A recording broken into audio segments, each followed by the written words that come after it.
নমস্কাৰ বন্ধু বান্ধৱীসকল কেনে আছে আপোনালোক মই বিনাশ আৰু আপোনালোকে চাই আছে I love science and experiment YouTube channel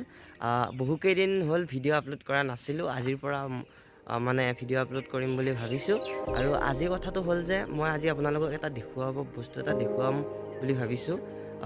মই যে বহুকেইদিন আগতে এটা পেলনীয়া সামগ্ৰীৰ অট'মেটিক চেনিটাইজাৰ মেচিন বনাইছিলোঁ আৰু সেইটোৰ বাবে মই ষ্টেট লেভেলত মানে চিলেকশ্যন হৈছোঁ সেয়েহে আজি তাত পুৰস্কাৰৰ এটা অনুষ্ঠান আছে মই তাত যাবৰ বাবে এতিয়া সাজু হৈ লৈছোঁ এয়া বেগ পিঠিত লৈছোঁ আৰু সামগ্ৰী মই লৈ লৈছোঁ এতিয়া মই ছাৰ বাইদেউসকলক ৰখি আছোঁ আমি এতিয়া গুৱাহাটীত যাম আৰু গোটেইখিনি জাৰ্ণি আপোনালোকক মই এই ভিডিঅ'টোত দেখুৱাম আৰু আপোনালোকে ভিডিঅ'টো শেষলৈ চাব আৰু যদি ভাল লাগে লাইক কৰিব আৰু চেনেলটো ছাবস্ক্ৰাইব কৰিবলৈ নাপাহৰিব তেন্তে বলকচোন আমি আৰম্ভ কৰোঁ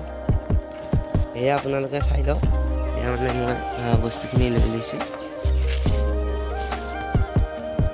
লিখি দিছোঁ ইয়াতে মেড বাই অবিনাশ লেঙেৰিয়াঝাৰ কৃষক হাইস্কুল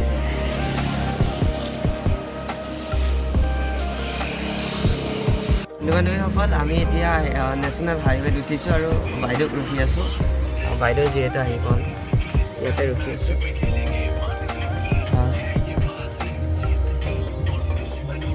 ছাৰসকলো মানে বাহিৰলৈ গৈছে বন্ধু বান্ধৱীসকল যিহেতু এই অনুষ্ঠানটো আজি গুৱাহাটী দিছপুৰৰ নেটফি কনভাৰ্চেশ্যন চেণ্টাৰত হ'ব সেয়ে আমি তালৈকে গৈ আছোঁ আৰু আপোনালোকেও ইয়াত অংশগ্ৰহণ কৰিব পাৰিব দিয়ক ক্লাছ 6ৰ পৰা 12ৰ ভিতৰত হ'লে এই অনুষ্ঠান মানে এই প্ৰতিযোগিতাটোত অংশগ্ৰহণ কৰিব পাৰি আৰু এই প্ৰতিযোগিতাটো আগতে হৈছিল কিন্তু আজি বঁটা বিতৰণি সভা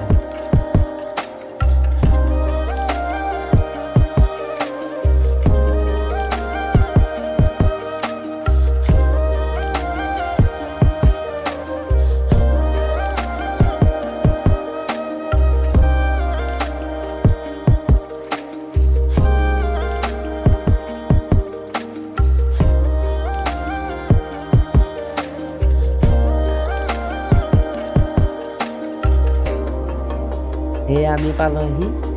এয়া এইটো বিল্ডিঙতে হ'ব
আচলতে মই স্লাইডবিলাক অকণমান বেছি টেকনিকেল স্লাইডো আছে কিন্তু মই সেই বিশেষকৈ নকওঁ কিন্তু ছাত্ৰ ছাত্ৰীসকলে হয়তো সেই স্লাইডবিলাক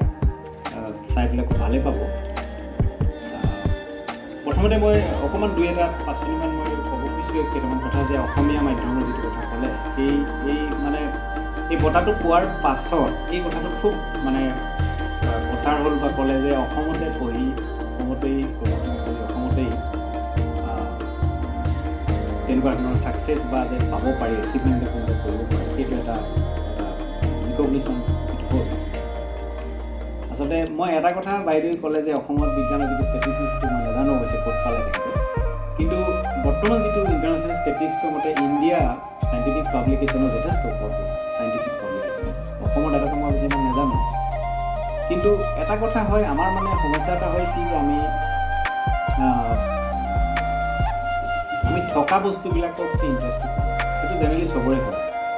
এতিয়া কি হয় ধৰক আমাৰ অসমত যিখিনি ৰিচোৰ্চ আছে সেই বস্তুখিনিৰ প্ৰতি আমি অকণমান ইণ্টাৰেষ্ট কৰোঁ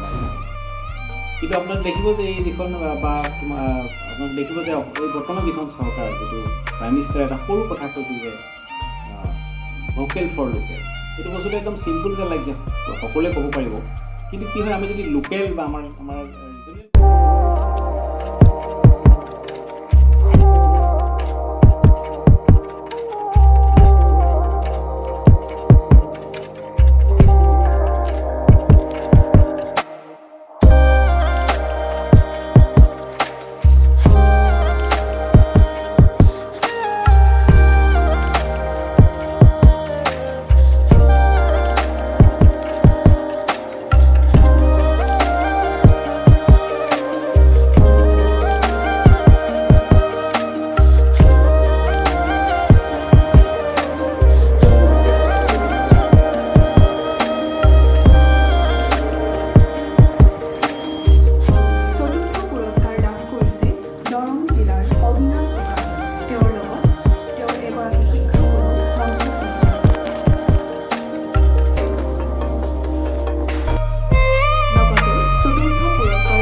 বন্ধু বান্ধৱীসকল ভিডিঅ'টো চাই কেনে পালে কমেণ্টৰ জৰিয়তে জনাব, আৰু আপোনালোকক এটাই অনুৰোধ কৰোঁ যে আপোনালোকে যাতে সদায় ছাপোৰ্ট কৰি যায়, আৰু প্লিজ চেনেলটো ছাবস্ক্ৰাইব কৰিবলৈ নাপাহৰিব। আজি ভিডিঅ'টো বাৰু বহুত দেখুৱাব নোৱাৰিলোঁ, কাৰণ ভিডিঅ' কৰাৰ কিছু অসুবিধা হৈছিল, সেয়েহে মই আশা কৰোঁ যিখিনি দেখুৱাইছোঁ সেইখিনি আপোনালোকে নিশ্চয় ভালে পাইছে। আজি ইমানতে মই সামৰণি মাৰিছোঁ।